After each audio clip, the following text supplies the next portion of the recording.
Thank you, David. That'll be our song on Facebook this week, I just decided. Lovely and unexpected, and yeah, exactly. So, thank you to everyone who chose to be part of this spiritual community today.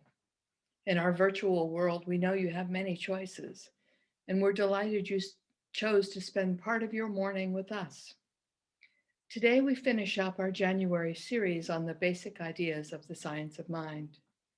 Today, I talk about spiritual mind treatment, how we use it effectively, how it creates an experience that becomes real to us, how it, in fact, works. Many of you have taken foundations and have learned the basics of spiritual mind treatment, and some of you have taken power of your word and learned to apply this technique, really this technology, to the more difficult and chewy aspects of life. Today, I'm going to talk about how we become the good we desire, or how we embody it, if you prefer that language. Effective spiritual mind treatments recognize our desired good and claim it with such clarity that it has no choice but to show up. In today's spiritual thought that I read earlier today, taken from Ideas for Living, Ernest Holmes wrote, "We should have a complete acceptance of our spiritual mind treatment, and this acceptance is not complete until it becomes embodied without reservation. We shall know we have done this, for then the desired result does take place, because there is no longer anything in our thought which denies the good that our word affirms." Think about that for a minute. Is that a crazy idea or what? It's certainly brazen. It's certainly outrageous. And it's really quite foreign to most people and most situations, especially those outside of the group that studies New Thought teachings, or maybe mastermind groups that are built around Prosperity Plus or Napoleon Hill's Think and Grow Rich, or other prosperity consciousness materials. We're not used to this idea of it's possible for me to have the experience I imagine if I imagine it strongly enough. And we're not used to being honest with ourselves with all of that old baggage and those old stories and those old beliefs and those old doubts and fears and all the rest of that garbage thinking we have that gets in the way of us having our good. And we can't ever change anybody else. That's the other part. Sorry. We can change ourselves. So, all of that's kind of a background for today's conversation. So, what do you think about those rare people in those rare instances who have an idea, and maybe they don't even do new thought, or maybe they don't even know what that is, or maybe it's irrelevant to them, right? They have an idea and they can see it already as a done deal, already accomplished, already fact. Everything within them already lives, moves, and has their being inside this idea. And there's nothing in them that doubts it or second guesses it or wonders if it's even remotely right. I'm not talking about casual whims or nice to haves. I'm talking about people for whom ideas present themselves and insist that those ideas will come into being. You know people who have brought ideas into life that way. You might even be one of them. From Ernest Holmes, From the Art of Life, one of my favorite passages, page 41. We are told to affirm, positively to assert, to declare this truth in the face of all apparent opposition, to claim abundance in the midst of poverty, to affirm health in the midst of sickness, to decree joy in the midst of sorrow, to announce the kingdom of God is here and now. Is it easy? Oh no. Is it possible? Oh yes. So yesterday, I was reading stuff because I'm always reading stuff. And I came across a story of a Canadian woman back in the 1920s. Her name was Elsie MacGill. And she was mathematically minded. In the 1920s, women didn't work as engineers. Her mindset, though, was even more important than the organization of her mind. Her mindset was our direction in life is determined by something within us. So she went to University of Toronto and studied electrical engineering, was the first Canadian woman to earn a degree in it. She moved to the US for work and to study for a master's degree in aeronautical engineering at the University of Michigan. Towards the end of her master's program, she developed polio. She was paralyzed from the waist down, and the doctors told her she would never walk again. Well, she didn't think much of that. She finished her degree. She took her final exams in the hospital. And with focus, exercise, intent, and time, she began walking again with the assistance of 2 canes.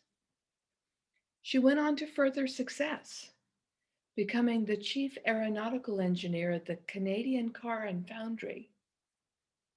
And during World War II, she helped the Allies win the war by designing modifications that allowed one of the fighter planes to fly missions in winter.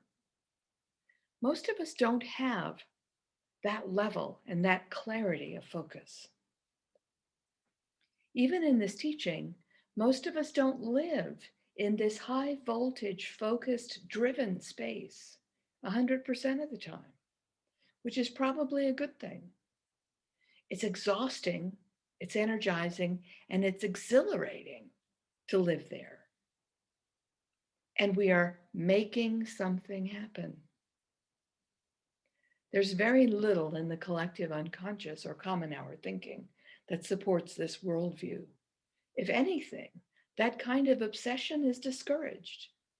Fortunately, in this teaching, we don't have to. Holmes and other New Thought writers and teachers had a different approach to claiming our good. It's not about forcing or driving or demanding or pushing past or against any obstacle in our present or past experience. These teachers started with remembering and focusing on the capital T truth. So, what is the capital T truth? Wholeness, goodness, love, life, joy, peace. What's your list? And then building on that feeling, what does it feel like when these things are real? When these things are ever present realities right now? And then moving into that experience step by step, moment by moment, that supports that creation. There's nothing about it that's pushing. There's nothing about it that's driving, but it is constant. From yesterday's reading in our daily practice, from 365 Science of Mind, Ernest Holmes wrote, "We should always keep in mind that we are beneficiaries of life. We do not put the chicken in the egg, nor the oak tree in the acorn. We did not create the divine presence, nor the law of good. We commune with this presence and use this law." In the 12th lesson of Unity's Lessons in Truth, Emily Cady wrote, "The ultimate aim for every soul should be to come into the consciousness of an indwelling God. Then, in all external matters, affirm deliverance through and by the Divine One. There should not be a running to and fro of the mortal being, making human efforts to help the divine, but instead a calm, restful, unwavering trust in all wisdom and all power, both of those are capitalized, all wisdom and all power, within to accomplish the thing desired. Victory must be won in the silence of your own soul first. You need take no part in outer demonstrations of relief from conditions. The very walls of Jericho, which keep you from your desire, must fall before you. She's referring to a story from the Hebrew Bible, or the Christian Old Testament, about the siege and destruction of the city of Jericho. Sieges were common practice if you were taken over a city. You'd surround the city with troops and nobody could come in and nobody could go out, and you'd cut off their water if you could, and you cut off their food supply. And eventually, when enough people died of starvation, they would give up and the city would fall. That's not what happened in this case. In this case, that God told the Israelite soldiers to walk around the city, walk around the outer walls of the city once a day for 6 days. Just that's it, walk around. On the 7th day, the army was told to walk around the city 7 times. And on the completion of the 7th circuit, the priests blew loudly on their trumpets, and everybody yelled, and the walls collapsed, and the city fell. Whether it actually happened this way, whether it was a perfectly timed earthquake, whether the story was an allegory, is really immaterial to the readers of Emily Cady's 1895 work. The story and the meaning behind it remain useful. It's not extreme physical exertion or mental or emotional that make the desired good happen. It's consistency and constancy of purpose and intention supported by belief. And what it looks like is embodiment or becoming. If we desire peace or wish to claim more peace in the world, we have to internally become peaceful and externally act peaceful and think peaceable thoughts. The same with unity consciousness or any other qualities of the divine that we wish to experience more of in our world. It was Phineas Parkhurst Quimby. I've talked about him before. He was a watchmaker, a mechanic, an inventor, and he was a natural philosopher. He wasn't a student. He wasn't like a brain person. He was a thinker, though. And he watched and he paid attention to life. And he was considered the grandfather of New Thought. And he was probably the first guy who realized thoughts on the inside caused experiences on the outside. And by changing the thought, the experience would change. And he healed people of physical ailments by assisting them to change the way they thought. His tagline, if you would call it that, was written down by his student, Horatio Dresser. And it was, mind is matter in solution. Matter is mind in form. I'll read that again. Mind is matter in solution. Matter is mind in form. From the ancient Hermetic teachings, which were picked up by many of the other ancient wisdom traditions. You know this one too. As above, so below. As within, so without. Or in plain language, like Mike Dooley, thoughts are things. Or in even plainer language, there is no difference between what we consistently think about and what we experience. Period. No difference. So if we wish to create an experience different from the one we're having, we can take a hint from Emerson's essay on history. A painter told me that nobody could draw a tree without in some way becoming a tree, or draw a child by merely studying the outlines of its form. By watching for a time their motions and plays, painters enter into the natures of their object and can draw them at will. Embodiment or becoming, that desired good, is key. And since that's not an easy thing to do, we have a method or a technique for how we begin to modify our experience of reality and move ourselves in the direction of this embodiment thing. This is what Foundations class is for. It's called spiritual mind treatment. And there are certain steps and a certain methodology because we're exploring and experiencing a new way of thinking about how we can change our physical, mental, and emotional selves and how we experience our spiritual selves. Honestly, it's a tool. It happens to be a very good tool.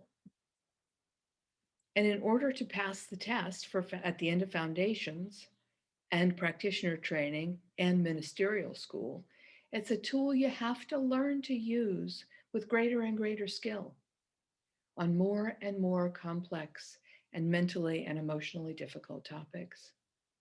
And if you are actually, truly seeing the world through God eyes all the time, practicing the presence of the divine at every moment and under every condition and every circumstance, you don't need this tool.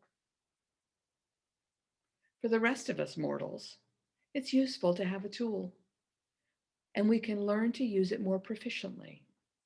We can learn to move our conscious awareness to the level of seeing, if only for a moment, as the world, seeing the world as God sees it, and becoming, or at least sampling, tasting, experiencing for a moment the divinity that we already are. I don't have a fabulous poem to use to close today, so I'm going to close with Dr. Holmes' final conclusion, printed on page 423 from The Science of Mind. Listen to these words. What the world needs is spiritual conviction, followed by spiritual experience.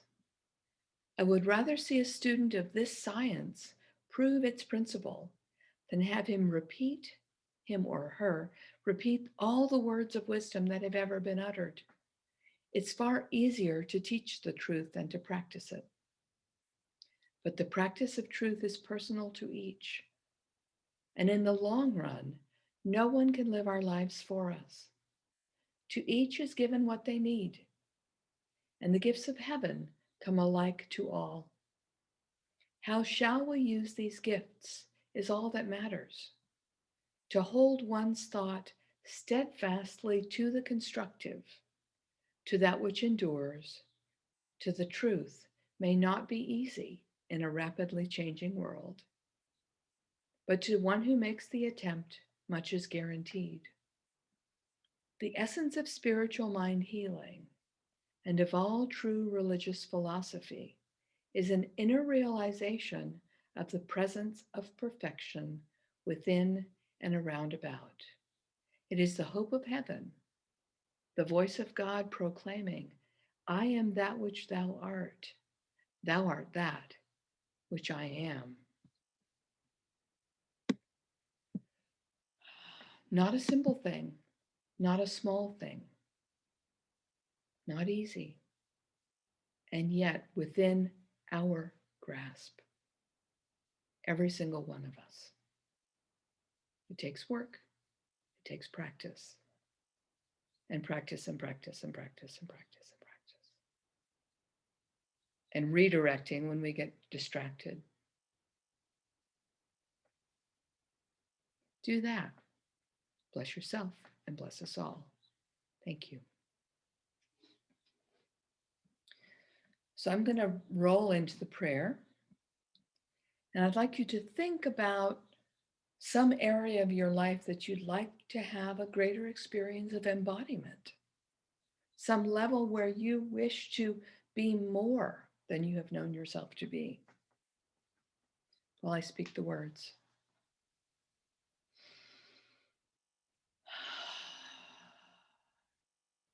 I rest in this moment.